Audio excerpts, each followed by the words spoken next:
Welcome back to another episode of the Football Pundits Fantasy Premier League edition. Game week 18 wasn't as bad as Karn and I thought it would be. We didn't use our free hit chip. I'm at about 41 points with a -4, and Karn's on about 33 with a hit himself. But by and large, the fear that I had, Karn, of losing my top 10K ranking, luckily didn't pan out. I think the fact that you had City scoring just one, Spurs scoring just one, United scoring just one, and Arsenal blanking. The likes of Saka Laka going completely neutralized. That really helped the cause, right? Yeah. Sorry about that one. We hope everybody else tuning in right now also had a decent week. In this episode, we're obviously going to talk about the double game week that is coming up, including how to balance out those last minute fixture changes with Southampton and Leeds losing their double game weeks. And also, we'll have a special look at which teams you should be targeting, not just for double game week 19, but 19 into the coming game weeks. Karn, let's start with your team. Before we do you have anything to share about what went by in this game week? No, similar. I thought, going to be a disaster, going to drop out of the 100K, this, that. But considering everything, I think it was a good game week. Honestly, only 7 players played, out of which one was Brewster. Somehow scraped through the cup as well. So yeah, can't complain. And as we planned, our idea was to use the free hit for a week where there's a lot more points at stake, and I think that's paid off at least for now. Hopefully we can make it count later on. Yep, that's right. In fact, with the fixtures turning and 3 of my players losing their double game week, I was considering the free hit for 19 itself. On the fence, really, I think I might not do it. But hey, you know what? Let's have a look at your team first. And we'll also be looking at differentials and captain picks, obviously, towards the end of the episode, like we usually do. All right, Karn, you have gotten Callum Wilson, right, for this week already? Callum Wilson brought in last week for DCL. Okay. And with the view of this game week as well, right? So with Everton, especially now, a blank game week randomly out of nowhere, that sort of worked out. Also, Callum Wilson is now on a double game week randomly, so that switch, that -4, which didn't really pan out in the blank game week itself, has panned out now. So, as we were discussing before the call, right, for the hits, it's important to look at them over a span of a couple of game weeks rather than just that week itself. The transfer that I am going to make this week, I have one free transfer, is going to be Steer. I was going to do Martinez, but then Villa lost their fixture and really didn't have that great a double fixture. But then I thought, okay, let me go Meslier, because Leeds fixtures were great even after the double. Right. But then they've lost their double game week. So now I went on to Johnston, even though he's conceded 9 in the last 2 games. Not him. He didn't play one of those games. It was West Brom have. Gets a lot of saves in, had a couple of good fixtures, fits within my budget because I only have 5 million to spend on keeper, max of 5 million to spend on keeper. So cool, I'll go there. But now with Newcastle added to the Villa double game week, I'm thinking, what, Martinez is looking like a good option again. So one of the things I am going to do is I'm going to hold on till last second. I'm going to tell everyone, try and hold off on your transfers as much as I can. At one point, I'm like, what? Values might change. Let me just get Meslier in now, right? Let me just get Martinez in. But if I had it, I would have been hitting myself for it. So with everything changing so much, try and hold off your transfer till the last second. There's still no guaranteed payoff, but you're giving yourself the best chance, with the most amount of information. So that's the plan. I'm still going to go with the bench boost, and I'm going to tell you why, Annie. So if I'm guessing the 3 chips that people would want to look at, say triple captain, free hit, and bench boost. Triple captain, I don't see any standout fixture. Yes, De Bruyne is a good one, but he was extremely tired towards the end of last game, Correct. Which Pep mentioned in the presser as well. It's good to mention that. So I'm not sure. I was going to bring that up because now the worry is I was going to keep in De Bruyne myself, But now I'm thinking that move back to Salah doesn't look too bad after all, because he looked absolutely Yeah, winded towards the end of that game. exactly. So, which is why he goes out of it. Fernandez and Salah, because they're playing each other, it sort of negates a bit. Otherwise, both, for Fernandez, two away games is a good thing, and for Salah, two home games is a good thing. But that Liverpool versus United, I'm not too sure about. So, I have a feeling there's going to be a better triple captain option coming up right now. Free hit.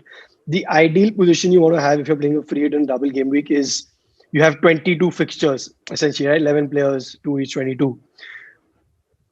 With the team I have now, I mean, if you see, I have three, four, five, six, seven, eight, nine, including the keeper on a double game week. Uh, so that's 18 done already. And then I have two plus three, five apart from that. Sorry, six apart from that. So there's 24 fixtures technically uh, if I play my bench boost, right? So there's 26 versus 22 already. Plus, you'll anyway have the likes of Son and Dier, who'll probably, okay, not Dier, but you'll have the likes of Son in your team, or maybe Kane, because Sheffield United away is a great fixture. So even if you do take a free hit, you won't have a full 22 fixtures, I'm guessing, because of the likes of Spurs and their fixtures. So that's my rationale behind it. We've been building up our team to this point. Yes, we are flexible, but I think it's set for a good bench boost right now. Going to have like around 26 fixtures, all of them pretty good. I'm quite happy with it. Just that keeper position will be a coin toss between Martinez and Johnston basis manager press conferences. All right, fair enough. And before I move ahead, you mentioned the move to Johnston, right? Is there a temptation in the coming weeks to also have a look at your Aston Villa assets now? Look, the worry is that why we're not going for Villa assets, recommending them in this game week, is we don't know which one of them had COVID, right? The protocols are strict over there. I honestly don't know which team to expect. So the game against Everton has been called off, correct? Uh, so Everton have a blank. We don't know which of the players will be available for City, who will be training, who won't be training. That means technically, once the game is already started. So, in my mind, you mentioned Johnston to steer. We don't even know if, I mean, we obviously hope not, but I don't know if Martinez got COVID, right? If Steer's going to play Yeah, instead of him. So there's so much uncertainty over there. that'd be crazy. Yeah, There's so much uncertainty that unfortunately, it is really tough, right? When whole teams got COVID, the first team had a big breakout, right? We hope they recover very well. yeah, But just to put that focus on FPL, it is not easy to just play that. It's almost at this stage of you're guessing, right? Because you don't really know. yeah. But you know what? Let me move on to my team. We'll take the discussion a little bit ahead there, right? So I can stitch it up together. Right, Karn. I obviously also wanted to bench boost this week. That was my plan. Let's say since the game week 12, game week 13, that 19 would ideally look like a bench boost. And even as of a couple of days back, bench boost was the best, right? Because you can see I had McCarthy, Bamford, and Dallas, all with those fixtures. Now I've come down to just six players with double game weeks. So I'm thinking about, seven players with double game week, and I'm thinking maybe maybe to reconsider this, which is why free hit option was tempting. But like you said, if I would, let's say, were to free hit here, would it make sense to take out Bamford and Dallas against a Brighton? Yes, Brighton did look good in their game, but my concern is that with the number of first team injuries that they have, Leeds potentially would show up better off against them too, with the rest that Leeds have had, right, Con? So the way I look at Yeah. this is, I think I will probably use the transfers I'll be considering is one of them, like you said, it's with me, it's with Steer again, right? I want my keeper to have the double game week, so I'll be looking at taking out Steer if there's no Aston Villa news, and moving on to maybe the likes of, like you mentioned, there's Johnston. David De Gea was an option again because I have the money, but uh, and good fixtures after Liverpool, right? United have decent fixtures as well, but with the odd game of Henderson coming in, not an appealing option too over there for me. So if you're looking at it, like you said, there's not many options to look at if I want a playing keeper, unless of course I go for a triple uptick Meslier and roll the dice against Brighton, right? A clean sheet is still 6 points off the bench, which I would not have. So I'm a little worried about that. Now my second option again for the bench boost is Stephens. Not been really playing for Burnley, comes on odd 15 minutes. Maybe gets a few minutes against West Ham or Liverpool in the end. We don't know. Kilman, Hmm. the conundrum right there. Uh, Wolves seem to be doing very poorly since he's been dropped, but Kilman is still not in the team. I potentially could bench boost right now without making a change and could have just Dallas playing. So for me, if I were to, if I had to bench boost now, I would probably have to take like -4 at the very least to take out the likes of Steer and Stephens and maybe roll the dice with Kilman. If that were to happen, I think I would move on Stephens to uh, maybe someone from Leicester, because Leicester have good fixtures too, not just now. Madison around that Yeah. price point could be worth it. I have the money in the bank for that, but I'm going to wait it out completely because it's not very easy now. Like all the plans that I had have been completely trashed, right? Like they've been like pretty much destroyed. If you wanted, like I said, if you wanted more of a concrete plan here, then the option I would consider is okay. Kane and Son are there playing against Sheffield. Sheffield look like they're holding on to clean sheets for dear life now. They could break through 1-0, but then the outside option there would be for me a -8 could also be worth it, right? Because you're looking at players playing, like you said, the number of fixtures they're playing almost 24, like you said, right? When you look at it that way, then I could take out Yeah. Kane, uh, get in Vardy, take that a million with the money I already have in the bank, and take a Stephens up to almost the likes of um, Pulisic, maybe even because even Chelsea have a double up, right? So there are Yeah. options that way. It's just that there's so much uncertainty with fixtures changing. They've kind of messed with my head in terms of what's that one right plan to go to, or at least hey, 80% I'm sticking with this move, right?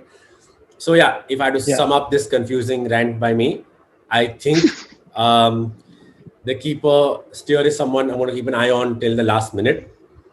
Stephens, I think I'll take him out because I want someone playing if I want bench boost. So if I don't end up getting in, taking out the likes of Kane, I'll be looking at a Leicester player. If I don't go for Vardy, Madison there could work out. And even an outside chance, I could downgrade. It doesn't make sense, but to make room and to move things around, I could downgrade one of the yes to Justin and keep money in the bank to make my life easier to add more power to my midfield, right? So that I have a playing team for Interesting. bench boost. So Interesting. yeah, it's not easy times in my world right now. So Yeah. Yeah. I'm feeling a lot better about my team right now. After seeing this, my luckily my only headache right now is my keeper. I'm probably just Brewster, but I'm happy for him to do nothing. I've sort of given up on him. So I'm definitely I'm feeling a lot better. like you're seeing my conundrum, right? You're seeing where the confusion is. Yeah. Yeah. There's just a couple of players who could just ruin your bench boost, and then taking a hit on them, obviously then you need to bring in someone who's delivering not only this week but then the weeks ahead. So yeah. It's a tough one, but yeah, I think a -8 could be on the cards. Could be. All right. So now let's have a look at. Let's focus a little bit more on the teams that you need to consider, not just for the double game week 19, but also to build them in 19, even if you're using any of your chips into the coming weeks. Obviously, first focus go on Man City. Sterling missed that penalty, but I'm guessing he won't be on future penalties, but De Bruyne is looking tired. So I'm looking at the City team, right? And they have Palace and Aston Villa, obviously 19, West Brom in 20, Sheffield, Burnley, and then Liverpool and Tottenham in 23, 24. Up until then, good games. So obviously worth keeping in your team till then. What do you think? Do you think De Bruyne is someone you should be a little worried about coming in a double game week like we discussed? And if you haven't and you've taken out Salah for De Bruyne, that switchback is a no-brainer for sure now. No, man, I think De Bruyne is someone you still keep in your team. City are putting the pressure on, uh, for the title. I don't think he's going to sort of step off right now when the fixtures are there for the taking, and they can sort of put down the intent. He might rest him for sure, but I think with the likes of De Bruyne and the fixtures they have, he's still someone you keep, especially with the the two fixtures he have. Even if he doesn't play one, the other one he can easily have some explosive returns. I think De Bruyne is someone you should have in your team and he's outscored Sterling. Right, and the only reason Sterling took the penalty is because De Bruyne was tired. So I think if the penalty came sort of earlier, then De Bruyne might be the one still taking them. If Yep. he's off the field or similar situation, then Sterling is, because Pep said, you know, it's good that Sterling had the confidence to take it. Next time he won't miss. So he's expecting Sterling to take some penalties regardless. Um, for me, De Bruyne is hold in your team because if you're looking at probably one fixture that he's going to rotate, he has a lot of great fixtures coming up, and just for that, De Bruyne is a hold. And City in general, double or triple up, uh, does sort of look like a no-brainer right now, especially in defense. They're rock solid. And if we're looking for the third option, Phil Foden now I think is the highest goal scorer for City this season, which is absolutely crazy. He started only 3 of the last 5 games, but at that 6.3-ish price range, Yeah. I think he's a good gamble to take if you want to. Yep, Phil Foden was a pick for us in our free hit template last week, right? And even in our general picks, I was torn between getting Diaz in or Foden in. Foden would have given me those extra 4 points on Diaz. But moving on to the defensive bit of City Karn, Diaz Stones are the double up that I have. Is there a slight risk now that he'll want to freshen it up with Laporte probably being fit by for one of the games at least?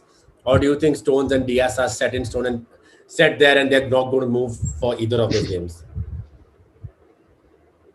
Pep roulette is, anyone's question. For me, the only thing with Diaz is he all Diaz Stones both look like a mainstay in this team, and the third one is Cancelo, right? To me, all three of them look like they're fixed in that City team. I don't see why he'd want to change that. Of course, Laporte is someone you can't just keep out, so he will figure in somewhere, right? For me, the only thing is I still prefer Cancelo over Diaz just because of potential attacking returns.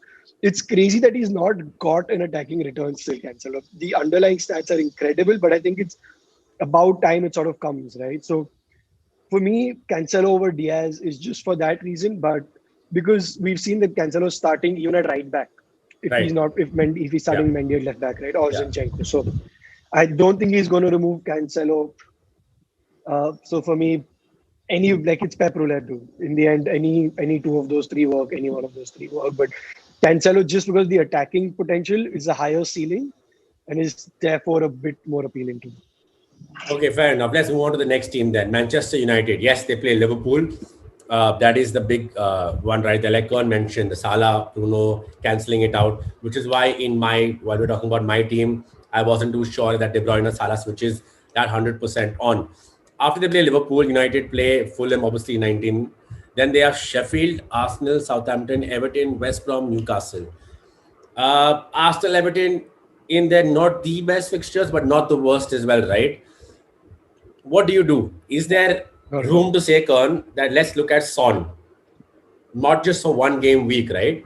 Is it now worth considering that even though Son's ownership is still 61%, uh, a Rashford for Son move is now definitely on? I'm not that sure, honestly, because apart from Bruno, there's no one standout United asset that is, giving that return week in, week out, or showing that consistency week in, week out. United's fixtures are absolutely phenomenal, but unfortunately, the performances are very dodgy. So apart from Bruno, there's no real mainstay. If anything, actually, Annie, if you don't have Bruno, if you just want to take that punt, I'd say go for Paul Pogba. There's underlying stats out there which say Bruno, when Pogba is not playing, is absolutely phenomenal. But as soon as Pogba comes into the picture, his returns drop drastically, and we've seen that over the last couple of weeks. Indeed. And Pogba is benefiting from those. So if you have to take that sort of chance, why not a Pogba who saves you the money, who gives you that differential? Yes, Rashford is a great pick, but he's just not delivering week in, week out. Although I still back him. I'm just trying to look at it objectively, spending that much money uh, on someone who's not that guaranteed. There's better options, and then money is better invested elsewhere, maybe upgrading your forward to a Vardy, for example. Indeed, that is something that kind of worries you, right? Bruno looked a little. It's not just that his returns are obviously not there. In terms of chances that he's creating, have also kind of reduced. That is like you said, currently because Pogba is also Yeah. occupying that slightly advanced role at times. So he's doing the job kind of for him. So Bruno doesn't have to do everything anymore.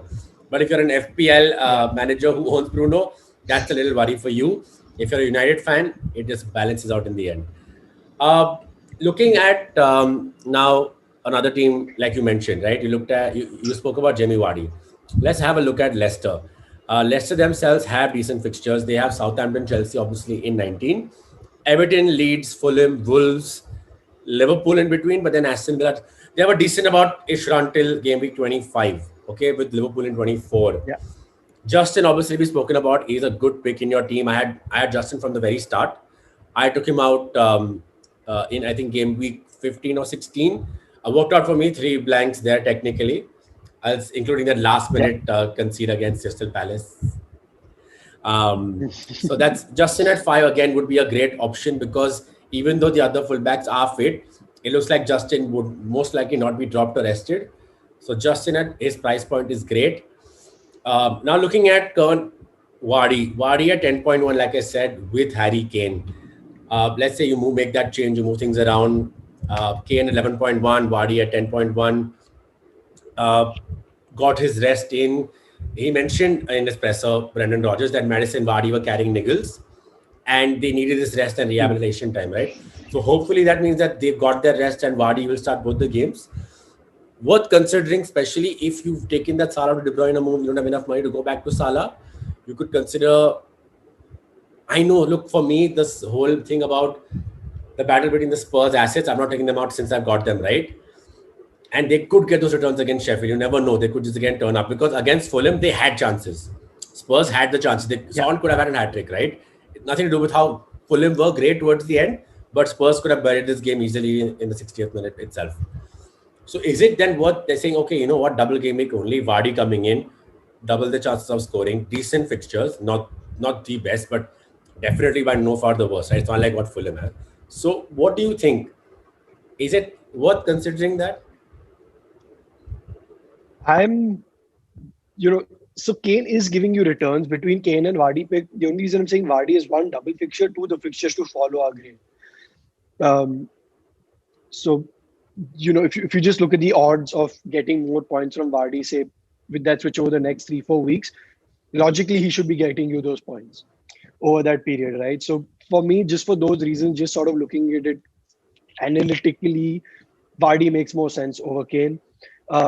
But yeah, I still not very convinced with the way Sheffield are playing, but they've got 2 wins now in 2021, so they might have some more belief. Spurs aren't their most clinical self, so you never know how that's going to go. So Vardy over Kane just about for me, but this is coming from a person who hasn't had Kane almost all season and has suffered for it. So maybe this is just wishful thinking on my part and just trying to say that. But I'd actually like to say, sorry, if you don't have that Vardy, if you are sticking with Kane, Maddison and Barnes are both great options in midfield. That's what I was about to say. With the likes of yeah, with the likes of Pulisic, etc., not performing. Chelsea have a double game week, but you just don't know which Chelsea asset to take, right? Apart from say Chilwell, you're not sure which Chelsea asset you can really get in and rely on. I think a Maddison or a Barnes is a good one to have if you don't have Vardy. And not having a Leicester asset is the only thing I'm slightly scared about going into the double game week. All right. Before we, so I want to quickly move on to, obviously West Ham, if you haven't already considered or have them, and then a quick mention to Liverpool as well. But closing up the Leicester bit, right? Look, Soyuncu is also back. He's fit again, 5.3. In case you want to go differentially completely instead of Justin, 0.3 on top. Soyuncu ideally will be someone if he's fit, nailed on to start those games. Because if Pereira's fit, if Justin maybe he's finally rested for one game, you never know, right? Castagna is back as well. Madison, like Karn said, is someone I'm considering for me, like I said earlier, maybe getting him in. I have enough money once I make that switch to work things around. So let's see, could be an outside pick for me. Quickly moving on to West Ham.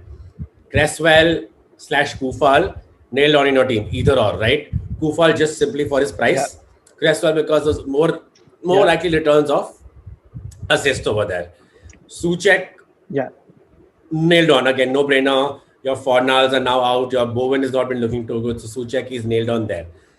Now, Karl, this is where I was a little this thing. If DCL wasn't injured, right, he would be playing for me in 18. I would have taken him out for this game week, not just because of the blank which came up now, but because Antonio would be fit and a triple up of West Ham really didn't seem as bad. You know, that's where I was looking Yeah. at it. So, a quick mention to Antonio. Didn't look the best in FA Cup, but played 90 minutes. Antonio, yes, in or no if you don't have the likes of Wilson in your team. No, only because I've been following a lot of the West Ham message boards and just Twitter threads and stuff. But they're not convinced he's going to start both games. He looks a bit tired. Mm-hmm. David Moyes, now after saying Haller, suddenly there's one academy prospect that's been picked up as phenomenal, even though he hadn't played any minutes before this or played just a few minutes in the FA Cup. They're sort of covering pace there because they don't want to spend suddenly this forward is going to be the next big thing, right? So I just think West Ham, you're not too sure with what's happening in that forward position. I'd say defense and midfield are good enough to bank on right now. Antonio could be a slight risk, but if he does end up playing both games, he has the potential, but he's just not looking. He's just not looking up to speed yet.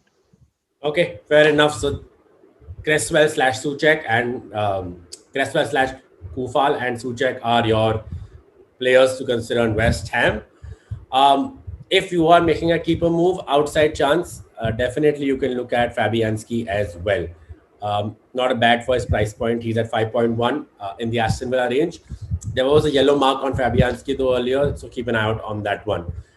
Liverpool, before we go into our differentials, Karn. Robertson, right? So look, if you're worried about Pep Roulette, if you have Diaz to Chilwell, possible. Chilwell ideally will start both the games, right, for Chelsea. What about Diaz to Robertson? It's on. They play United. That's a tricky fixture right there. I'm not saying that, oh wow, the fixture is that easy for them. I know it's not easy. Look, Chelsea are playing Fulham, Leicester. Then they have Wolves, Burnley. So till 21, you're kind of okay with Chelsea's fixtures, right? But Liverpool, Kern, I thought they had better fixtures. So they have United, Burnley in 19. Clean sheet against Burnley is possible, obviously. United, hopefully not. Spurs 20. West Ham, Brighton 21-22 looks good. 23-24 City, Leicester again. After that, Everton. The Liverpool assets have done this to us, the defenders especially. When you least consider them, we keep telling you about Robertson, right? But when it's mattered and you've said he might not do well is when he's done well, and when they're supposed to do well, they don't. Quick one then, before we move on to differentials. Yes, no. No. Has not having Robertson in your team really hurted you so far? That was my strategy. Not along, really, not keeping right? them. Because No. exactly. So it's not hurted you so far. It's not hurt you so far. Sorry.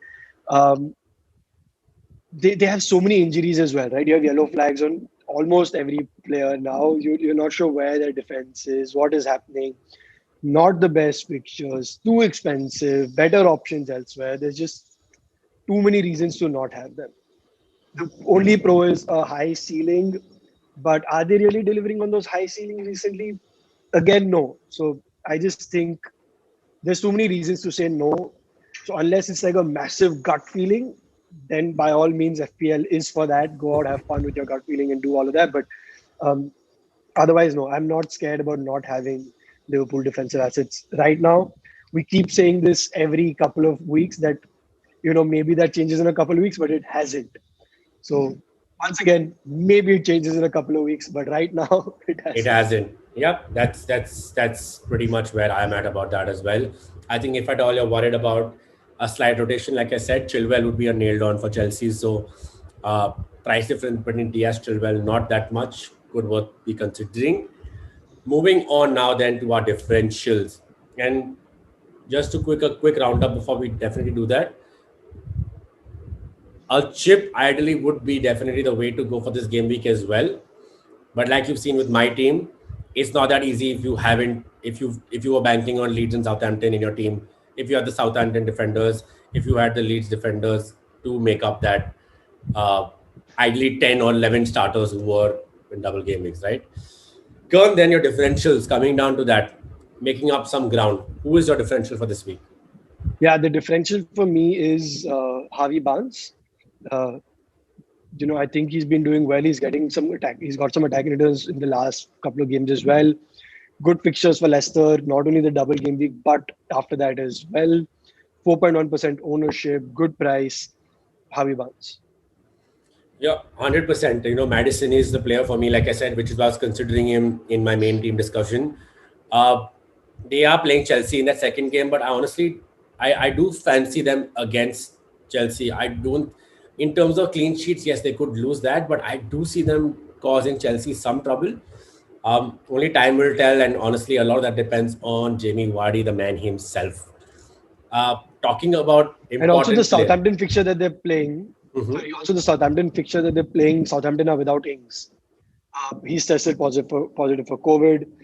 So that might take some sting away from Southampton as well and work in Leicester's favor. So in Leicester's favor. So there are some signs there for Leicester assets. All right. Now looking at our captain picks, right? Is there a scope of a triple captain firstly, Karn? If you're triple captaining, who would be your standout captain? I'm just going to go say it first. I think if if I would have gotten the likes of a Vardy would be a second pick for me for sure. But looking at my team assets right now, I just think it's KDB because I don't have Salah. For me, even with Salah in my team, I'm gonna go KDB most likely. Again, it's gonna be a gut call last second, but KDB. The fixtures are too good to ignore. The ceiling is really high. This is one of those game weeks where if you get it right, you can really get a lot of points. I can make up for that last game week instantly. Yep. Right. So I'm going to most likely go with KDB. No triple captain, just because of what I said at the start of the video. May not play both games completely, and just the slight. The other two fixtures, the other two options, Bruno and Salah, aren't the most convincing because they're facing each other. And there's a lot of double game weeks that will come and give you triple captain option. So that's the only reason I'm saying that. So KDB captain, but not triple captain. But yeah, Yeah. my differential captain, just because he's not being considered in the top three options, he's a differential. But Jamie Vardy, as you mentioned earlier, would be your second pick. That's my second, like a differential pick after KDB, Salah, Bruno. I go on to Vardy, and I just think a double fixture person. Son and Kane could present a decent option because they're playing Sheffield. Indeed. I just think when you have the option of hedging your bets with someone who has two fixtures, why not? You don't get that for 38 game weeks. You probably get for 3 or 4 game weeks, right? So why not use it? All right. Well, that was it for this episode. As you can see, we're not 100% nailed on with our moves as well. Kern is more nailed on than I am, at least, but a lot to still consider. But this is our general outlook of what you should be doing. If you have that free hit chip, you have 7 players in, maybe not worth considering using it now. Try and make a bench boost team if possible. That would be what we recommend at least. Thank you so much for tuning into this episode. If you haven't already, hit subscribe, hit on that subscribe button on our channel. Thank you so much. We've reached 500 subscribers, a small milestone for us, for everyone who's been tuning into our videos. Hit us up on social media, Instagram and Twitter. We're happy to get back to you in the comment section as well, as you can see in our past FPL videos. We hope you have a good week, a better week than the blank 18. We hope there are less postponed fixtures in the near future. And we hope you have a great weekend overall. Best of luck, guys. And just because this double game week, best of luck again. Cheers, guys. See you.